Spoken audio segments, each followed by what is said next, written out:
Hello, I'm that Weems guy back for yet another episode, and rejoining us is Mr. Moss Ayoob, who really doesn't need an introduction, but we're going to let him do one anyway. How you doing, Moss? Doing good, brother. How are you? Just rocking along here. And you were out at the Firearms Academy of Seattle right now, right? We are. We're between classes. We did a 40-hour first level last week, MAG 40, and we're doing a 40-hour advanced course, MAG 80, this coming week, day after tomorrow. All right. And Marty Hayes is somewhere off camera there. He is, but he's here, and he's not only been a great host over the years and a magnificent instructor, but a heck of a good source of tech support. All right. Well, Moss was kind enough to join us for a previous episode in which we kind of talked about some of the training history from parts of the country other than the West Coast. And that episode has gotten a good number of plays, but there were some audio problems with it. And so we're going to kind of talk about a couple of those things again, and then we're going to move into tonight's topic, which is expert witness work. And so, Moss, before we started the recording, you were talking about Mr. McGee from NYPD. Yeah, there were a whole lot of people during that era, the late 60s into the 70s and beyond, that didn't get a whole lot of credit because while they were hugely influential in their region, they made no attempt to go national. Frank McGee, for example, Lieutenant McGee was one of my mentors. In 1970, he was the guy who turned New York City Police Department Firearms Training Unit into the Firearms and Tactics Unit. And the difference it made was overwhelming in terms of the survival stats of those tens of thousands of officers there. And that legacy continues today. Out of New York, the New York office of FBI, hold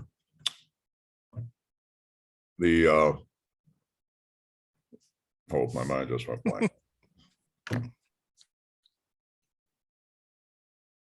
hold the tape. Sure.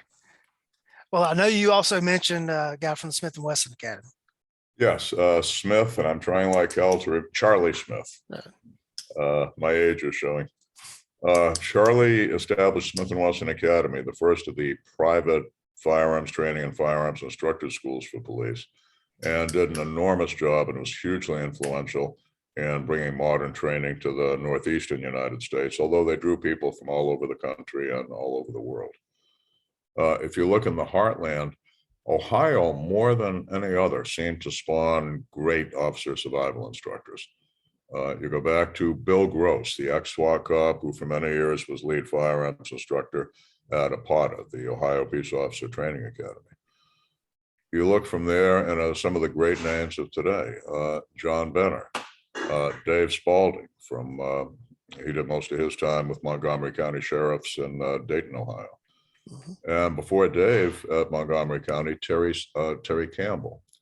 Now, Terry Campbell was a firearms instructor, but spent more of his time on DT, defensive tactics, and was among the first to integrate physical defensive tactics with firearms and what we call today combatives. He and I first met when we were both teaching at the PR24 International Seminar hosted at APOTA.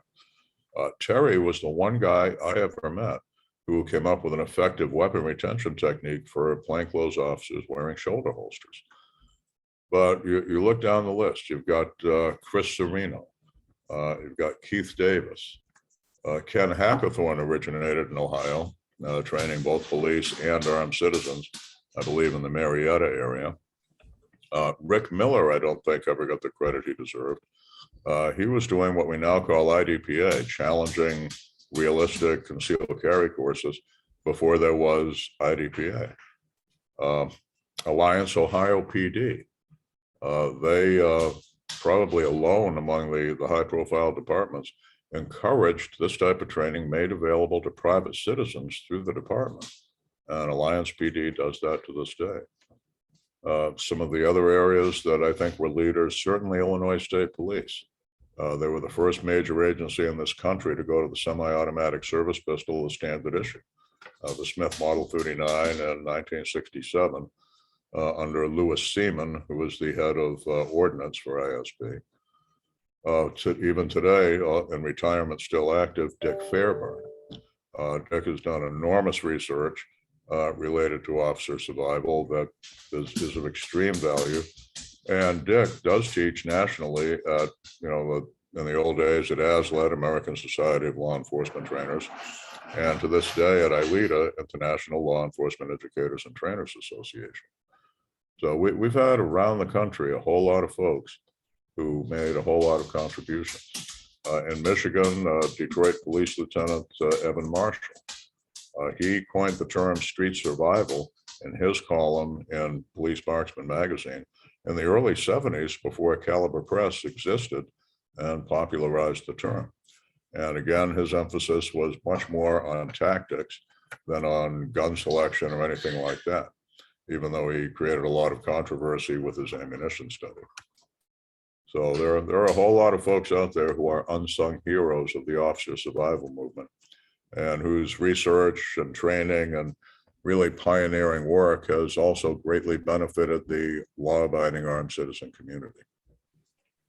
Yeah, and as we were joking before we started recording, last time we had audio issues, but we were in two separate states talking back and forth to each other, recording this. Now we're across the country from each other doing Yeah, this. but we have better connection. My apologies for the horrible Zoom connection that we had that time. Yeah, but what I'm going with this is, in that era, it was all done by letter or magazine article or phone calls, conferences, one-on-one phone calls. Yeah. And the ability for one person to spread and be known and have an impact across the wide area just wasn't what it's like right now, where somebody can throw up a YouTube channel or an Instagram and reach the world instantly. That's the truth. There's got to be people that just never were known outside of their local area, but they had the same impact of the people who published articles. Yeah, well, I asked McGee, I said, Frank, why do you only teach outside NYPD once a year? At the National Bullseye Pistol Championships at Camp Perry, he would do a one-day police school every year. Because I got family there, and it gives me an excuse to visit them. I got 36,000 cops I got to train. That's already all I can handle. Mm-hmm. And he was absolutely right. There's a whole lot of folks there. Their loyalty and their 40 and usually more than 40 hours a week was focused on those people who were literally within the mantle of their protection, the people who it was their literal job to train. Right. And you also have to take into account that, okay, in order to train outside of your agency, you have to take leave, time off to do that. And so you're sacrificing your vacation time that you could be spending with your family or doing other things that you enjoy to go teach. As you know better than most. Yeah, well, for most of the part of the time I've been doing this on the national scene, I had a boss that allowed me to mix the two. That's not the case anymore, because I've changed jobs, but I still get to do it. But now I have to do the whole leave and swap out time or work longer days, Monday through Thursday, so I can go run off Friday and Saturday and Sunday and teach. But it's not an easy thing to do unless you're just what you want to do. That's true. Anything else from the training side of things as far as like historical? Well, certainly in your backyard, Federal Law Enforcement Training Center. All of us were grateful that they reached out and allowed X number of us in municipal policing, others in state and county policing, to attend a facility that originally had been designed for federal law enforcement. And your listeners who've been to FLETC, I don't know what your belief system is, but if there was a heaven for firearms instructors, they will assign you to the Federal Law Enforcement Training Center in Brunswick, Georgia. They literally took over the old Glencoe Naval Base, made it a community of training, barracks that can house the students right there. And the only place I've ever seen professional actors doing the role plays for the crisis rehearsal, the force on force, and all of that. It was simply awesome. And I give them great credit for reaching out to the other elements of American law enforcement. And they did a whole lot to spread modern doctrine. I've been fortunate to go to 3 or 4 instructor schools through FLETC. Some of them I've done as export courses, so they weren't actually at the FLETC facility, but I did the use of force instructor there. And that was an 80-hour, just, wonderful laboratory of dealing with use of force topics. I'm sure all the audience has been to a shooting range that had multiple bays, like you go to a championship match, and like in each bay, there's a different stage. Well, folks, think of a training facility where each bay is a different scenario. One of them is a city park, one is a construction site, one is an office building, one is somebody's backyard. And in each one of them, there are, as you said, trained actors playing a role. And then you have a lawyer following you around, watching everything you do and critiquing you afterwards. It was an amazing experience. That's why I say it's a heaven for firearms instructors. If there's a hell for firearms instructors, they'll probably put you to work on the public range, but I digress. Yeah, but it is funny. There's a pretty strong tie between the Georgia Public Safety Training Center and the Federal Law Enforcement Training Center. You know, both are in the same state. And there's some crossover. Some of the staff starts here in Georgia, and then they will go to work for the feds. And the running joke is that one of those guys takes those jobs. Talk about a guy walking up with a tray full of magazines and a towel over his arm, you know, wanting to wait on them. But it's a different world there. Yes. And another thing the audience might be interested in is the basic academies that are going on at FLETC. They may have a role-playing scenario pop up anywhere on the facility, because as part of their graduation exercises, they go out in patrol cars with a training officer riding around, and they get dispatched to things, and they're running around with their sim guns on and everything else. And so one of those exercises may break out at anywhere in the facility at any time, and they have to deal with it. And so that's why they have to be so tight on their controls on firearms and ammunition and everything inside the facility. Which is perfectly reasonable in that. Anything else from the training history side you'd like to talk about? I think we've pretty much covered the waterfront, and I appreciate you reaching out and recognizing all those unsung heroes of the officer survival movement. Yeah, there's just so much out there that needs to be made sure that we could document it. From the expert witness side, I guess probably the big question most firearms trainers would have is, how do you get involved in that line of work? Well, everybody has to start somewhere. Basically, you look at the function of the expert witness. Historically, it was for issues that were beyond the ken of the jury. In Old English, something that the average citizen in the jury pool would not be expected to know about, or perhaps even know existed. But now 12 of those ordinary people have been put in a situation where someone's life and future is in their hands. Did they act correctly? Well, for them to determine that, someone has to tell them what are the correct standards. So one element of expert testimony is the training standards within that particular discipline. And then they have that against which to compare the officer's actions based on testimony and other evidence that they've seen. The two basic standards come from Supreme Court cases. The Fry standard is the easiest. It means simply you're an expert if you have specialized knowledge. You don't have to have published on it, but that generally helps to establish that you have credibility in the field. And it has to be, one of the standards is, are you someone to whom your peers go to for advice in this particular discipline? The Daubert standard, if you want to look it up, it's DAUBERT, is a little more stringent. The big thing that came out of the Daubert decision was the elimination of junk science. The judge, who is the gatekeeper of testimony, is instructed not to allow anything that they can't show is peer reviewed, is within the mainstream of common custom and practice within that specific discipline, ideally within best practices within that discipline. The bottom line is most any instructor in a field can be qualified as an expert witness in that field.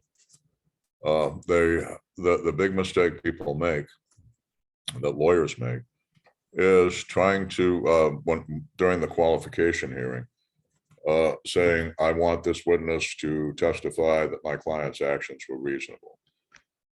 You can't do that, and that has kept out more expert witnesses than anything else. I think you are my lecture attack on when we talked about how that killed the case for Amber Geiger, the Dallas policewoman who was off duty, entered the wrong apartment, and a little houses made of ticky-tacky, and the rooms all look just the same structure, and wound up convicted of murder. The expert witness, who I believe probably would have clarified things for the jury and very likely led to an acquittal, was offered to show the reasonableness of her actions. And the judge said, no, reasonableness is the province of the jury. No expert may invade the province of the jury. And the point that I always tell attorneys to make to get me qualified is that, look, we're not going to address the ultimate issue being guilt or innocence, culpability or non-culpability. We're not going to say it was reasonable, but we're going to establish the parameters of reasonableness so the jury has a yardstick against which to measure the actions of the defendant. And the parallel that I give is imagine that it's a medical malpractice case. And the issue involved is an uncommon disease called disease X that most people might not even know existed. Well, the ultimate issue is whether or not the doctor was negligent in diagnosis and treatment of a disease X patient. Well, if half or more of the jury never knew disease X existed, how can they make that determination without someone explaining to them, here's what disease X is, here's the etiology of the disease, here's the history of its diagnosis and treatment, here are current common custom and practices for diagnosis and treatment, and what we in our field consider best practices. And now they have that yardstick, and now they can make a fair decision. And in my side of things, my fields are training standards, both police and civilian, for use of force and with emphasis on deadly force. Protocols for homicide investigation, which often gets screwed up, and that may be why we're recording in the first place. And things of that nature, correlating evidence, scene reconstruction, and how a given weapon works, relative lethality of this, that, or the other weapon is very common when the officer shoots someone coming at him with a knife. For the other side's argument to be he only had a knife. And they play on what I've come to call the hierarchy of lethality myth. The general public sees the gun as up here, the deadly at the nuclear level of handheld weapons. The knife, yeah, they know you can stab somebody with it, but every morning they butter their toast with one, every night they cut their steak with one. And they don't see it as anywhere near the level of a firearm, and probably even less so with a blunt instrument. So we have to explain to them, and let's say in a knife case, the average person doesn't realize a 4-inch blade knife can penetrate 8 inches deep into the body of a thrust. They don't realize that someone who knows how to strike the knife, drop their center, and carve out can open you from side to side, open your belly like a zipper bag, and leave your intestines on the ground. The knife can make a much larger wound than the bullet. Well, why didn't you just take his knife away? Well, if you can grab the guy's gun, you can direct the force. If you grab the guy's knife,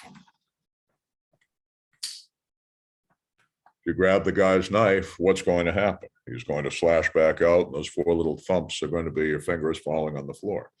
If you grab his wrist, he can hook in, and I'm not going to slash myself for you, but basically slash the radial artery, sever all the tendons, and if they get a tourniquet on you in time to survive, with the severed tendons, your new nickname is going to be Flipper. And the jury needs to know how deadly that stuff is.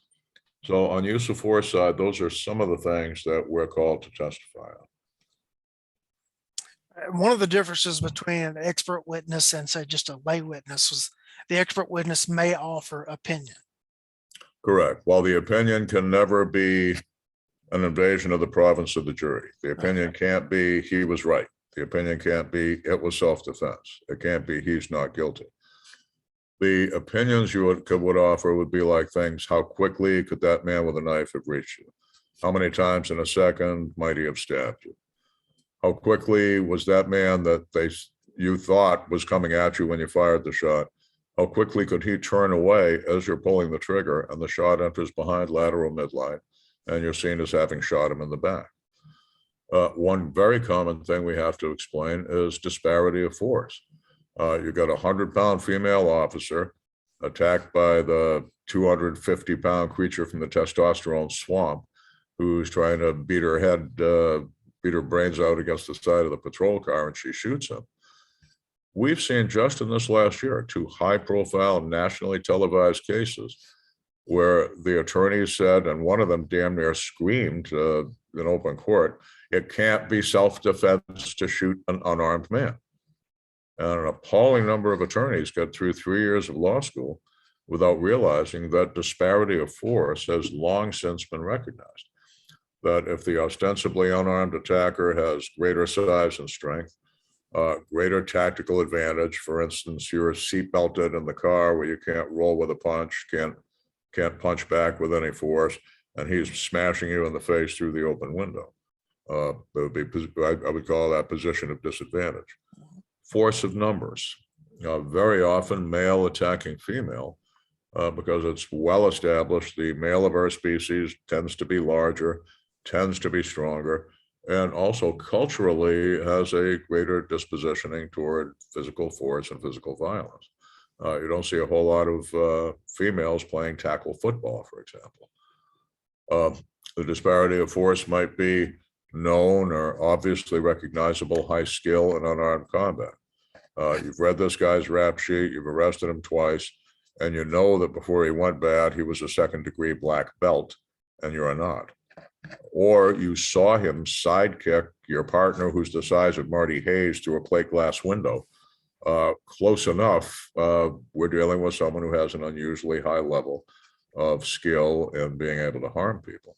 Another very common one is the able-bodied attacking the handicapped, even if the handicap has taken place in the course of the instant assault.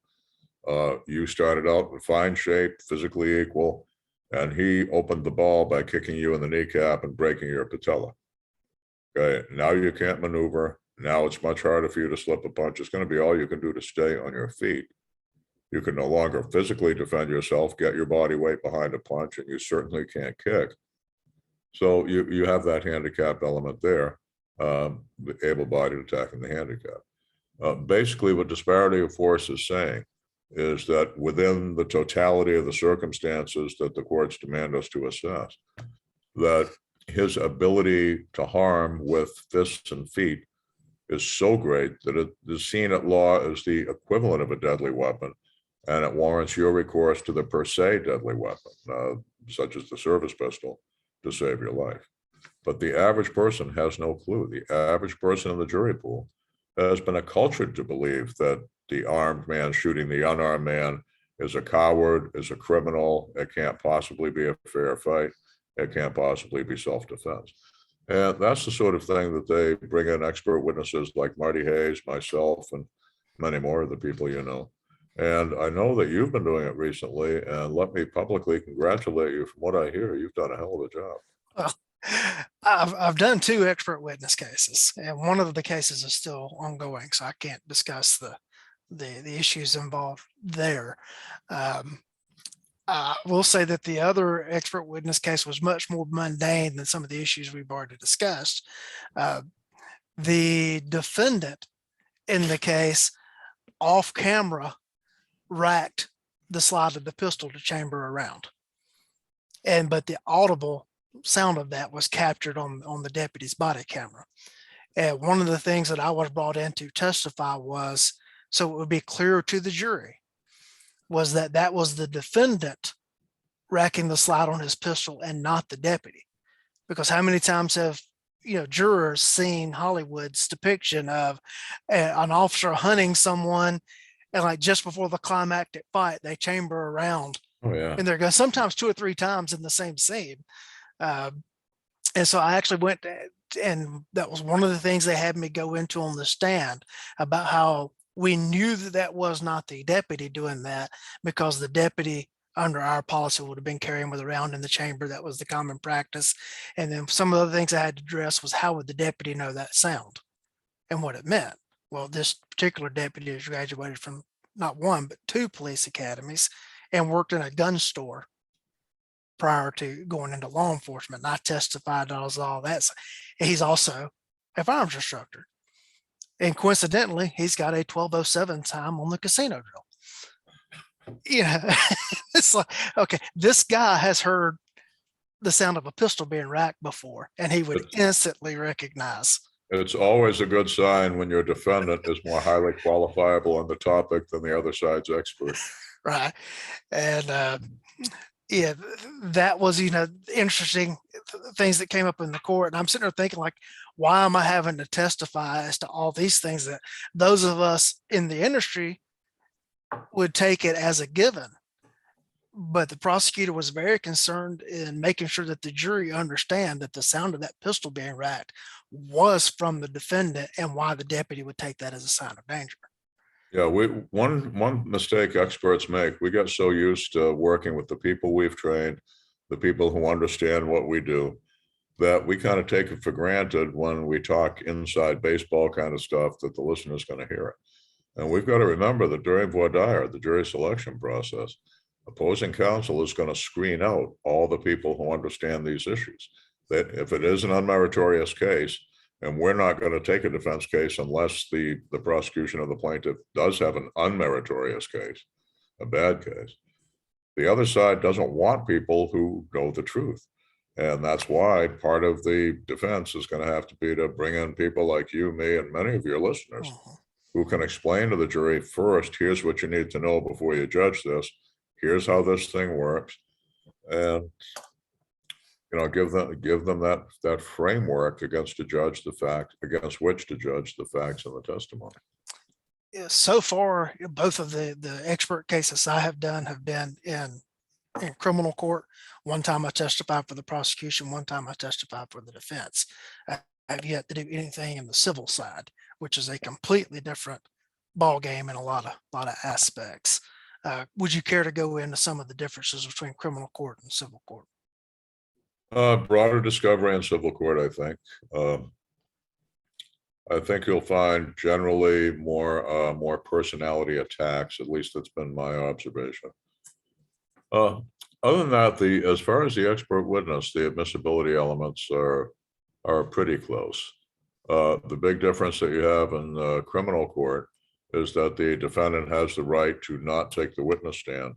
And that's not necessarily the case in a civil lawsuit. So the civil lawsuit probably means the defense team is going to have to spend more time getting that individual ready for cross-examination, doing more mock cross, etc.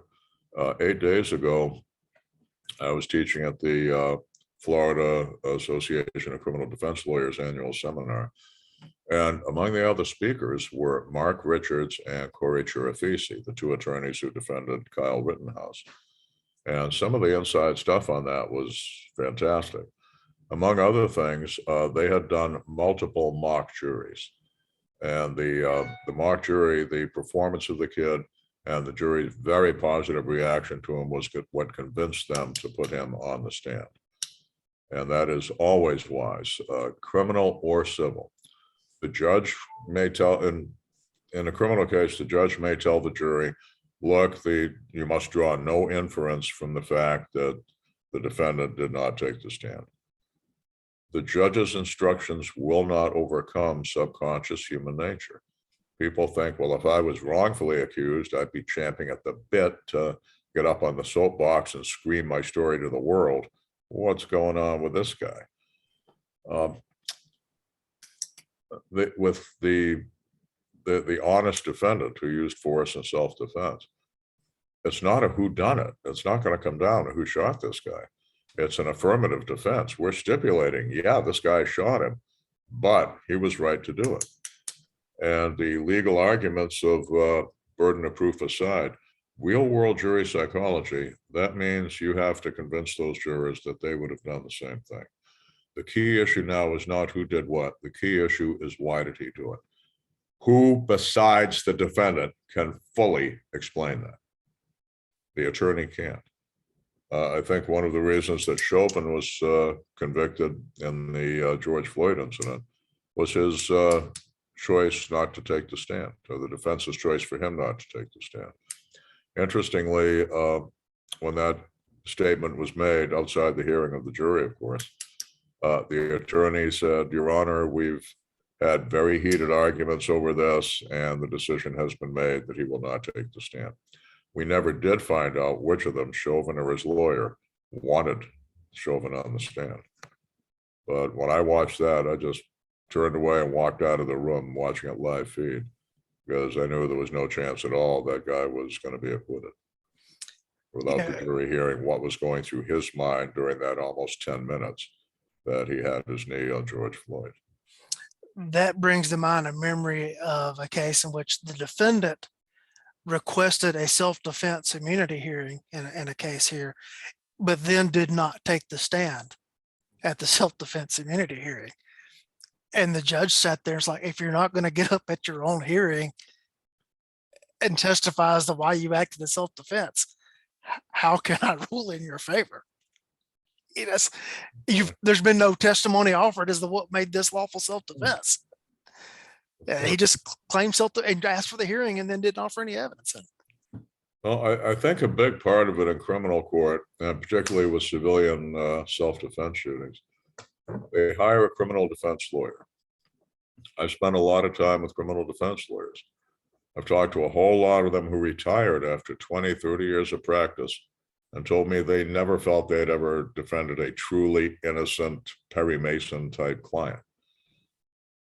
When the vast majority of what you do is defending guilty men, you're not going to put them on the stand. What possible good could it do? Anything they say, if they tell the truth, it's going to inculpate them and send them up the river.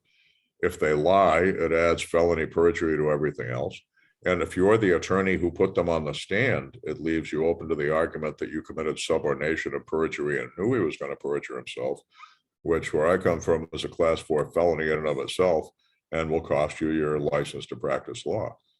And when that becomes their default, I never put my defendant on the stand. Now they get their first self-defense case, don't fully understand that in the affirmative defense, it's coming down to why did he do it, and nobody else can really articulate that as well as the defendant. And the defendant goes down the tubes. Now, we have had exceptions to that. And I've had to, just this year, an armed citizen charged with murder and looking at life without parole in South Dakota, and a police officer federally charged on trial in federal court in Tampa of a Florida county deputy. Now, in neither of those cases did they take the stand. In the first case, the citizen had done what you and I would have told him not to. I would have told him, here's the bare bones 5-point checklist of what you say at the scene. This man attacked me, or whatever it was that led to the shooting. Indicate that you'll testify against them, or words to that effect. Point out evidence, point out witnesses. And at that point, politely say, officer, you'll have my full cooperation after I've spoken with counsel. This guy spent hours. Now, this is a guy who hasn't slept in hours, had some medical issues going on. And he sat there in front of that camcorder and answered every single question. And he had pretty much covered the waterfront. We thought that he had handled it pretty well.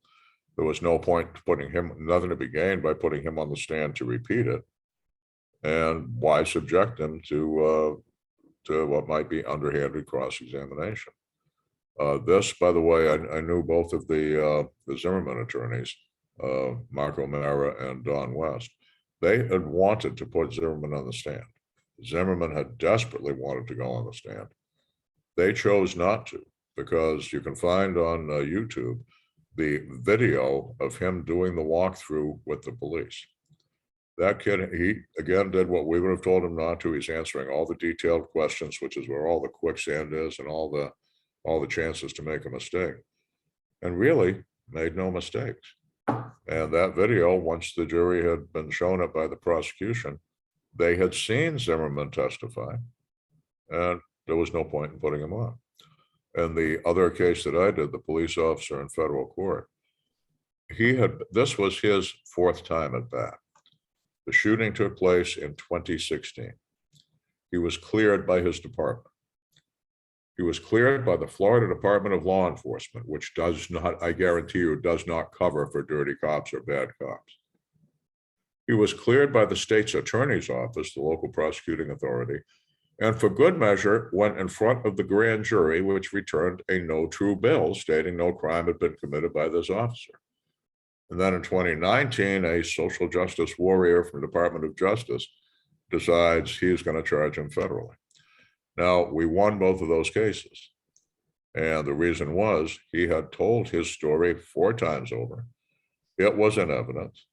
I was the first witness called for the defense. And interestingly, we were able to cover virtually every point in direct. And what we didn't, the prosecution brought up. And because we were in the right, we were able to shoot that down. I left. I realized I've got time to get on a plane and get back to my class that my good friend Steve Denny was covering me on at Boondocks Range in Mississippi. And I found out the next day they had closed after that because all the waterfront had been covered. In both of those cases, we did win. We won total acquittals, and both men are back, thank God, with their families and their careers. But by and large, as a general rule, an affirmative defense, and self-defense most certainly is that, is always going to be stronger if the defendant testifies. In each of those 3 exception cases I've discussed, they had testified. They had just done so prior stages of the criminal justice investigation. All right. Say a firearms instructor out there wants to start offering themselves as an expert witness for cases. How do they go about making themselves available to attorneys and getting contacted for cases? For most of us, it was the attorneys came to us. That's how I started. I literally had, in 1979, I had to have the attorney explain to me, what exactly does this expert witness do anyway? After that, you'll start getting word of mouth, etc. If you're looking for it, I know a lot of guys who do advertise. You can advertise in the various law journals. Most states will have state bar, well, every state has a state bar association. Most will also have a state level association of criminal defense lawyers. Those will have newsletters, maybe even their own magazines. National Association of Criminal Defense Lawyers has their monthly national magazine called Champion. And all of those will generally have a classified ad page where you can put yourself forth, firearms instructor available for expert testimony. Now, one thing you'll find on the criminal side is that normally in our field, your field, my field, many of our listeners here, the areas of use of force training, use of force parameters, dynamics of violent encounters, most of us now use Bill Lewinsky's classic term, force science. They don't have to pay us thousands of dollars. The prosecutor can get that testimony for free by simply requesting it from his local police department's instructors, local police academy instructors. I found my antennae go up when I get contacted by a prosecutor. And my first question is, why won't the people, the very competent people you can get for free, say what it is that you need said? And very often it's because they have an unmeritorious politically based prosecution that I wouldn't touch with a 10-foot pole. What you will get occasionally is their perception of the jury pool is that there are local allegations of this bullshit blue wall of silence thing and all cops cover for each other. And they're afraid local officers testifying as experts would be subject to that suspicion. So they want to bring in an outsider. Other than that, I don't see, I just don't see a whole lot of private expert testimony in our field being contracted by prosecutors. Yeah, of course, one of the one I did for the prosecution was the local case, like our people were involved in it. So like you said, the prosecution got it for free, is that they subpoenaed me. The defense case that I did, I worked with the cop, well, the lawyer used to be a cop, and we worked together for 14 years. So we've got a lot of water under our particular bridge. And then he went on to law school and he's now a public defender. And he called me and said, "Hey, I got to tell you about this case I've got." And he said, "Can you help?" And I went and helped. I got paid a Diet Coke for testifying in that case, and because I felt it was the right thing to do. And if I Well, was gonna go ahead, you got paid more than a Diet Coke. Again, I don't talk about, this is the second time we're getting into belief systems here, but if there is such a thing as a karma, after you did that, brother, you ain't coming back as a dung beetle next time. well, I felt like I had to do it. For one, I believe the guy's wrongfully charged. And if I'm going to raise my hand and swear to warrants and stuff, then I need to raise my hand and swear to the truth when I think it's on the defendant's side. And the other is, if I'm going to have credibility, I have to call them like I see them. Yeah, absolutely. And this guy's, I don't think he's guilty. And I can't get into the specifics of the case right now because it's still ongoing. I've got another case that's pending, but I'll be for technical issue involving in the case, not necessarily the guilt or innocence part of it.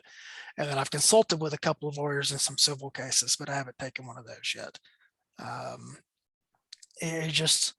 That's just one of the questions I get is people's like, how do you do it? How do you get involved? And I think we've already addressed that. So Tom Beatty, who is a range master certified instructor and listens to the show, wants to know what is the biggest impactful lesson that you've learned as an expert witness that then made its way into your lesson plans as an instructor. Know the case better than the other side's attorney.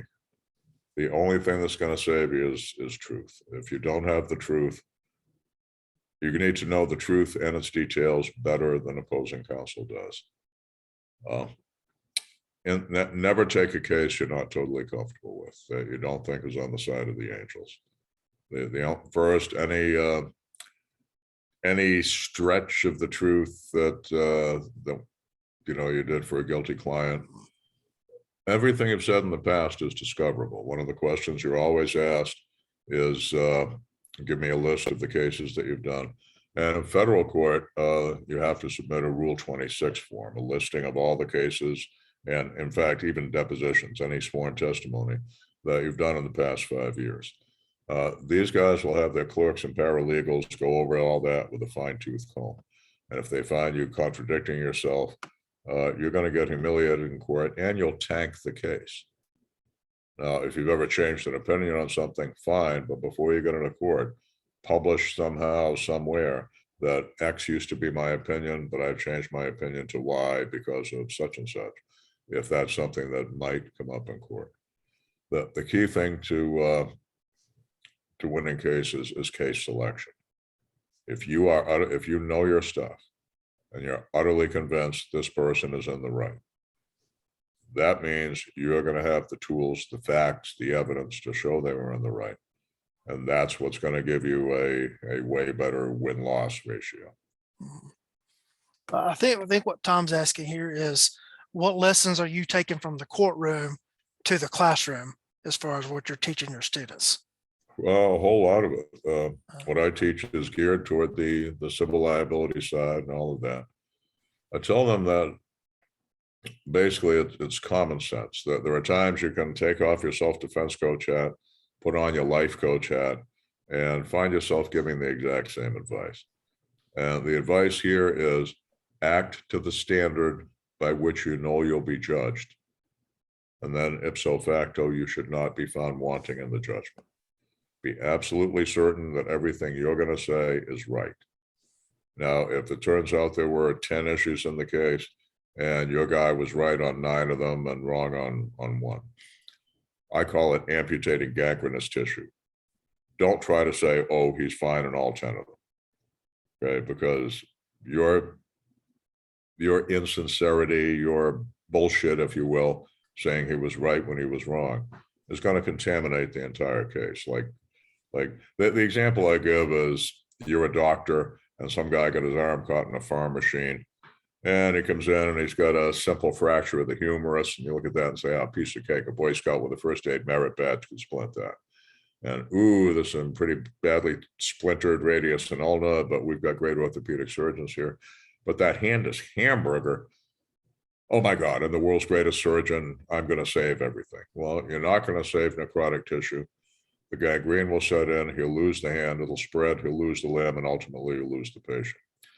If you try to say wrong was right in 1 out of 10 issues, you're going to lose the case.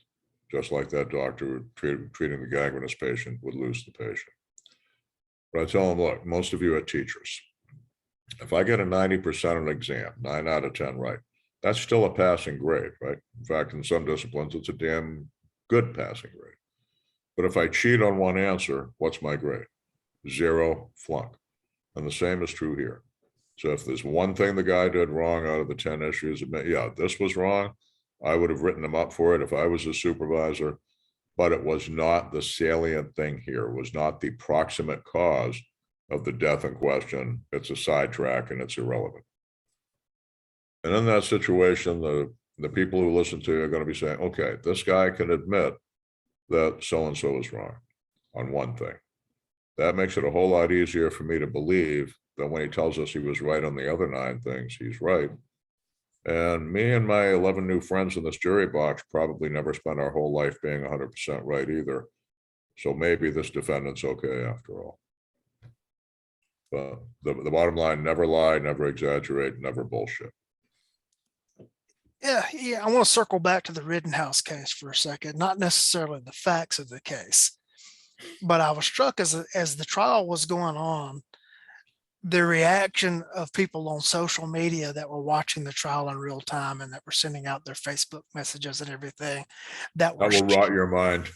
That were shocked at some of the things that they saw going on in the courtroom. And it's like they kept expecting for the judge to all of a sudden get up and put on a white robe and solve all these problems that they were seeing going on. And like they were all, well, this just happened, so X has to follow and everything. Could you elaborate on just dirty tactics that take place in courtrooms or just incompetence that takes place in courtrooms? The prosecutor in that case was one of the ones I mentioned, who screams at the judge, it's never legal, it's never self-defense to shoot an unarmed man.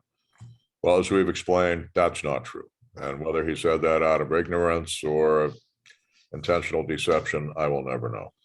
We do know that at one point in that trial, you saw the extraordinary moment when Judge Bruce Schrader looked at that man outside the hearing of the jury and said to the prosecutor, I don't believe you. And you don't generally see that in American courts. The thing the prosecutor did with the kid's AR-15, swing it around across the audience, and I couldn't tell from the camera angle because they obviously weren't showing the jury, the faces of the jury. Some said he swung it across the jury. I've seen that before, and it's a dirty shyster trick. They will always do it with the death weapon, and they will always do it when they're in the role of the defendant. What they're trying to do is psychologically terrorize the jury. See, I'm him attacking you. I've also never seen it work. Every time I've seen them pull that crap, the jury's smart enough to pick up on it and acquit the client and acquit the defendant. And the lesson there is never underestimate the intelligence of your jury. I found out whoever underestimates the jury, whoever bullshits the jury, is going to lose the case. My definition of a jury, it's a 12-headed creature. It's got a collective IQ that's going to add up to way over 1,200 IQ points. Might have as much as half a millennium of life experience if you get an older jury. And above all, 12 separately functioning bullshit detectors, at least some of which are going to be operational at any given moment in the trial. That's been my experience. Whoever triggers the jury's bullshit alert is going to lose that case. Don't you be the one that loses it for an innocent defendant. Yeah, I think one of the more interesting things that I've seen was a jury reaching its verdict over where a flashlight was pointed. And there were 3 days of testimony on all these other legal, points, video of the shooting incident and everything. This is the one I've already mentioned where I was the expert with our deputy involved. And the whole thing came down to the defendant testified that when the deputy came through the door, the deputy shined the flashlight directly into his face and that he couldn't tell it was a deputy, that he thought his home was being invaded. And the jury came back out after hours of deliberation and wanted to see the video again. And they had us taking it frame by frame. And then one of them yelled, "Stop it right there." And the deputy's weapons mounted flashlight was pointed into the floor, and the spill was illuminating the room. And then there was the defendant standing there in all his glory, being illuminated by the spill of the light as he's raising the weapon. And I heard one of the jurors say audibly, "The light wasn't shining in his eyes." And then they went back into the jury room and voted to convict the guy. It's great. And now that case was discussed wildly in social media because we released the video within hours of the shooting taking place. And everybody, "Oh, he knocked on the door for 2 minutes calling out that it was sheriff's office. And how could the defendant not have known that it was sheriff deputies?" It all came down to where was the flashlight pointed. And it just, we think that everything is these great legal issues, but it could be something very minute like that actually swings a case one way or the other. Yeah, you've got to look at every detail. You've got to go over everything with a fine tooth comb. Like I said, you need to know that case better than the attorney who's prosecuting it, or better than the opposing counsel, the opposing attorney who's going to be cross-examining you. Yeah. Here's one thing from the prosecution side that I've never understood. And I know you discussed a couple of cases where this is where the person who used force is asserting that, yes, they used force, but then the prosecutor tries to claim that it was actually accidental use of force on the part of the defendant. They didn't really mean to do it, so therefore it makes it illegal. That happens way more often than people think. And it's counterintuitive, but you have to understand the motivation. And the motives are different in criminal and civil. On the criminal side, the public seems to think that, a prosecutor gets a bonus if he convicts you for murder 1 instead of murder 2, or murder at all instead of manslaughter. And in fact, any conviction is a win for the office. But any acquittal is a personal and office-wide shame to the prosecutor's office.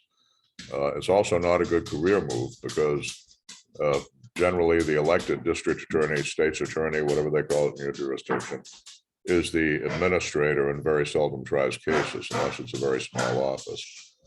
The assistant district attorney, assistant state's attorney leading the case, if he or she loses that case, that is not going to win favor from the boss, who is an elected official and takes a hit in the reelection after it's been published. Hey, you want to reelect the guy that accuses innocent people of horrible things? Because 12 of us from our jury pool here, which is the public, said he was full of crap. The guy was innocent. So it's in their best interest to lower the bar and go to low-hanging fruit. The accident, think about it. You've never heard the term justifiable accident. Everybody knows it's justifiable homicide. It's a whole lot easier to convince them that a decent person made a mistake for just 1 second doing something stupid. Where we saw that classically in the old revolver days, it was almost a syndrome. They would accuse you of cocking the hammer of the revolver to set the stage of the hair trigger of the reckless, negligent, blah, blah, blah. This is manslaughter. Why do you think so many departments, before the coming of the auto pistol, rendered their guns double action only?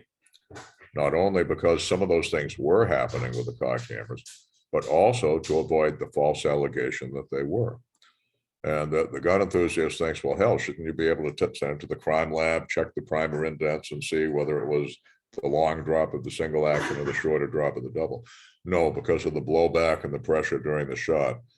We went all the way to ATF crime lab, and nobody's ever been able to make that distinction. This is why you had, in the early days of the semi-automatic police service pistol replacing the service revolver, so many double action only guns like the Smith 5946, the SAO P226, and the like, to eliminate that false possibility. Now, on the civil side, it's a different motive. In a civil lawsuit, every now and then they are looking for social justice. Most of the time, they're looking for deep pockets. If they say you intentionally shot the man you shouldn't have shot out of racist bloodlust, the defense counsel is going to stand up and say, thank you, Mr. Plaintiff. Your Honor, motion to dismiss, because our underwriters do not cover that. No underwriter, no insurance company, whether it insures a municipality or an individual, will protect against, will cover for what's called a willful tort, where you deliberate act to harm another. If you want a good example of that, look up the case of Terry Graham versus Texas Farm Bureau. Now, if I'm the plaintiff's lawyer and I change my theory to hair trigger, deactivated safety, finger on trigger when it shouldn't have been, reckless, negligent, blah, blah, blah. Recklessness and negligence is exactly in a civilian shooting what home liability is designed to cover if you shot the home invader, what auto liability is designed to cover if you ended up having to shoot a carjacker or a road rage attacker.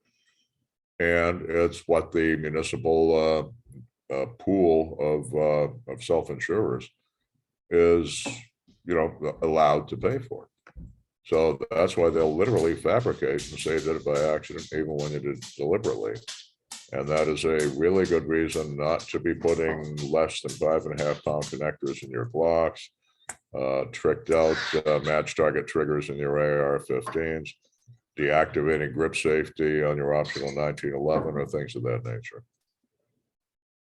All right. What else about expert witness work would you like to talk about that I have not yet asked you about? Well, for you and me, because we've worked on both sides, you'll occasionally get somebody, who's, very much identifying with one side or the other that goes, oh, wow, so you work both sides of the street. And my answer to that is, you're goddamn right, I work both sides of the street. Because justice is a two-way street, and you only go one way in a two-way street. You only see half of what's going on, and it'll ultimately end up going in circles. Anything else about courtroom stuff that you would like to tell the audience? Always respect the jury. When the other side says objection, shut the hell up, or the judge will step on you like a cockroach.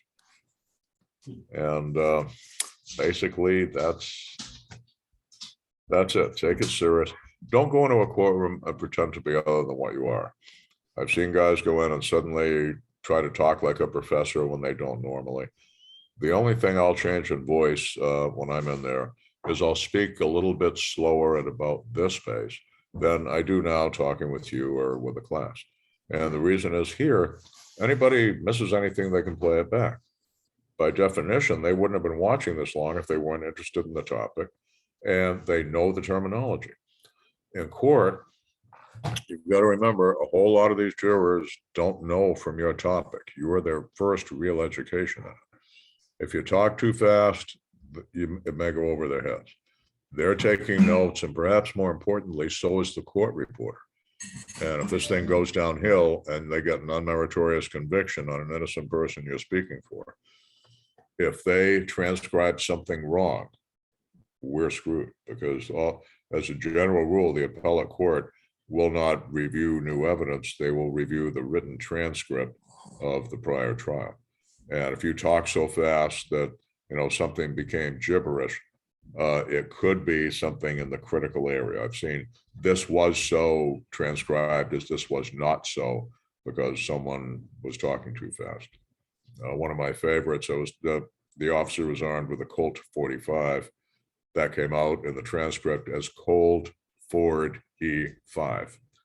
I don't know if Ford ever manufactured an E5 vehicle. It would probably be cold if you didn't leave it running, but that wasn't what we were talking about. I remember there was a struggle for the guns, so we were discussing weapon retention. And because of the deposition, I talked too fast. I should have slowed down a little more. It came out as weaponry tension. Now, there are some situations where even you and I will get pretty darn tense around the weaponry, but that wasn't the topic. So I speak enough slowly that people can understand me, and that also unfamiliar terms and proper nouns, I pause and take a moment to spell. Other than that, that's it. Be who you are. Most of you were talking about primarily about the instructor's role. You're already enrolled. You are a teacher. Marty's making a lot of needs. background noise there. Okay, hang on a sec. We got some canine background here, kids. Brother and brother Weems. Okay. What was the old saying? Never work with kids and dogs. I guess never work with Marty and dogs. Yeah, it's a whole lot cuter if they can see the dogs. You know? But what I was starting to say, the instructor is expert witness. Don't pretend to be something else. The instructor is exactly what that jury needs.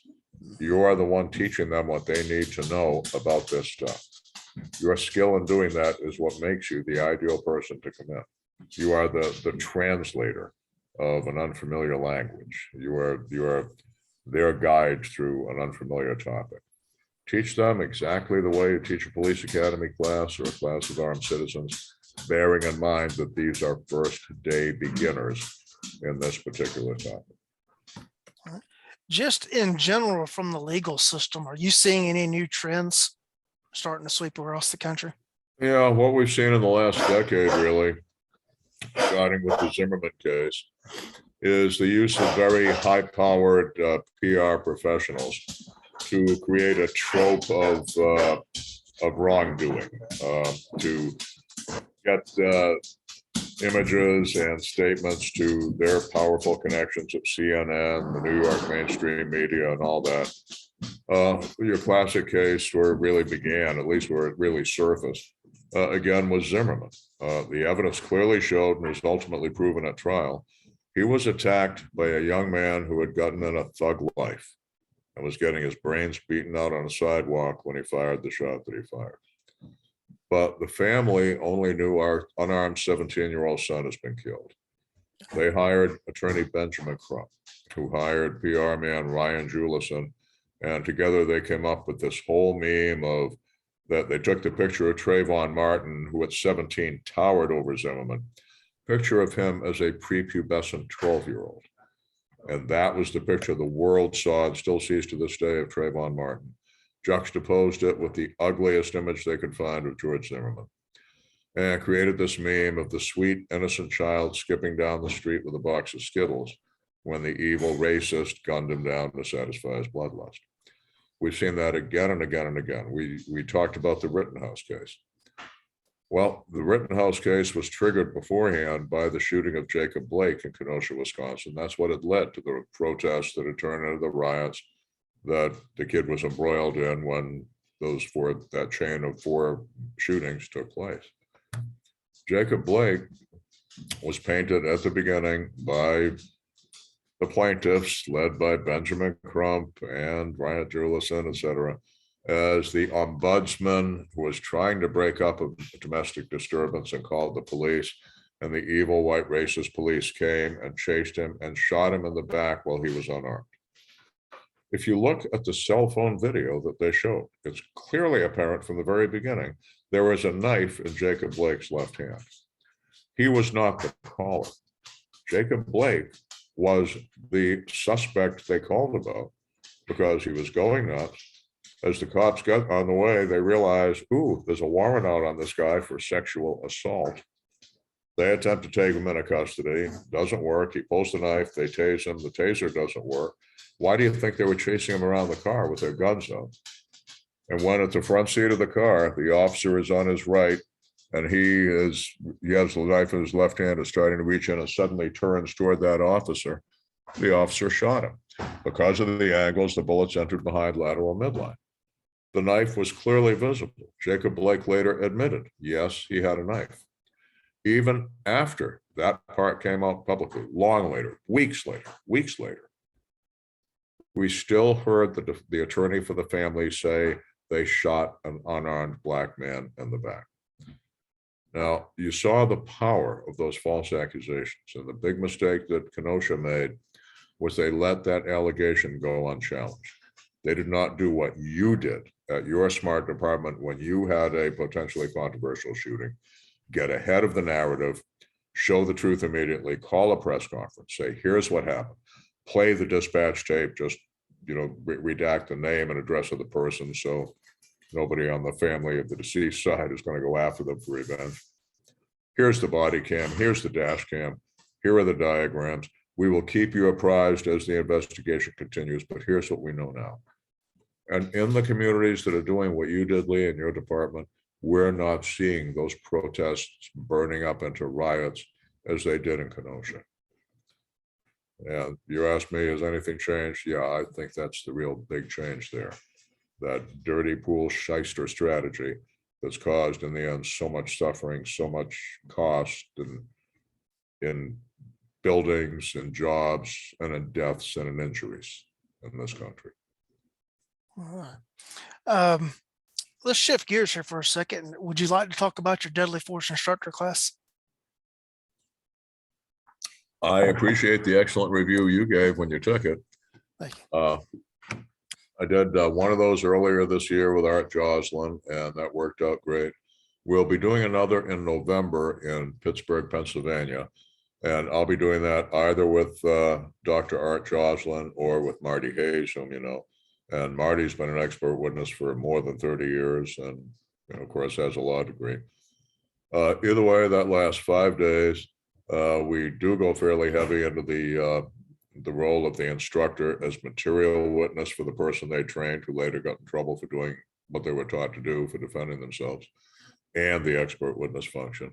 But it's geared mainly on how to get the key points of deadly force across, primarily to the law-abiding armed American citizen. Yeah. 5 days, 40 hours. For the instructors out there that are trying to decide whether or not it's worth that amount of money to go to in the time, because quite frankly, hotels are up astronomically right now. We know. And gas is up. Everybody's aware of that.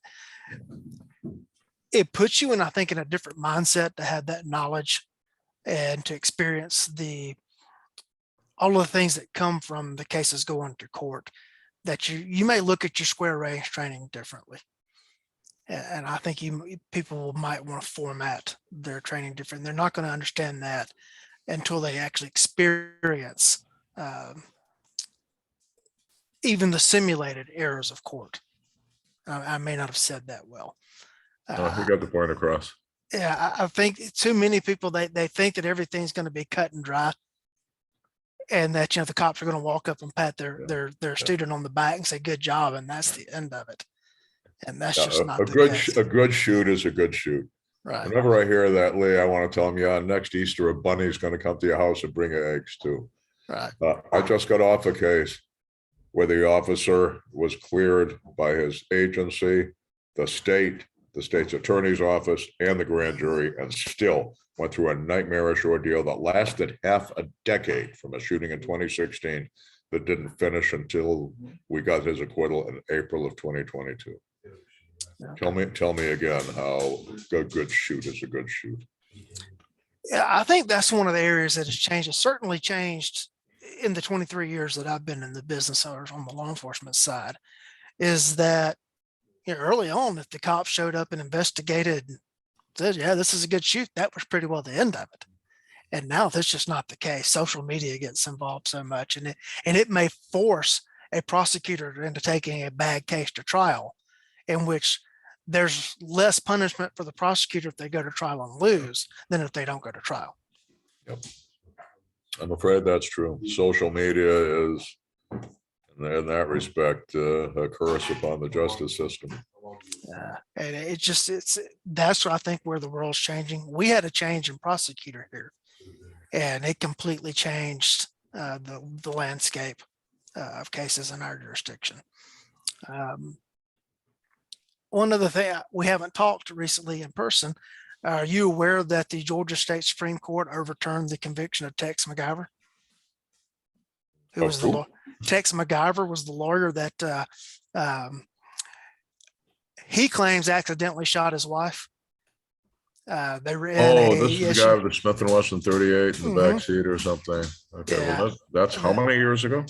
Oh gosh, probably 7-8 years ago. I think he's close to finishing out the sentence that he got.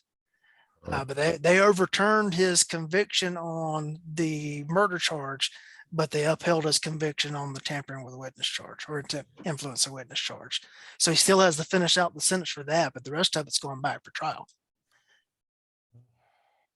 And it was all over the prosecutor putting in stuff in the trial they shouldn't have put in. And as far as to illustrate what we've just been talking about, the initial investigator that investigated that incident charged Mr. MacGyver, I believe, with reckless conduct, which is a misdemeanor. And then the prosecutor stepped in and kicked it up to a murder charge. Now, the victim, which was his wife, supposedly told the ER staff that her husband accidentally shot her before she died. I recall that now, yeah. Yeah, and they still tried him for murder and got a conviction. Getting involved in the legal system is perilous. Well, folks, I always invoke Ogden Nash, the humorist and poet. When called by a panther, don't answer. It's a different world, and I don't think it's changing for the better. In some respects it is, but I think in the legal sense it's not. Anything else you'd like to talk about that I haven't asked you about? Good, brother. You've gone over an hour, and I hope we've given your listeners some good information. All right. Well, as always, I enjoy talking to you, and thank you for coming on again. Likewise, brother. Anybody wants to take training with us, our website is masadayoobgroup.com. We're all around the country. Take a look. If we got something you want, you can probably find something in striking distance.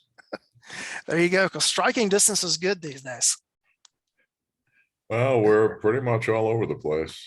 We have staff doing some of the shooting courses. I do the deadly force courses. Right.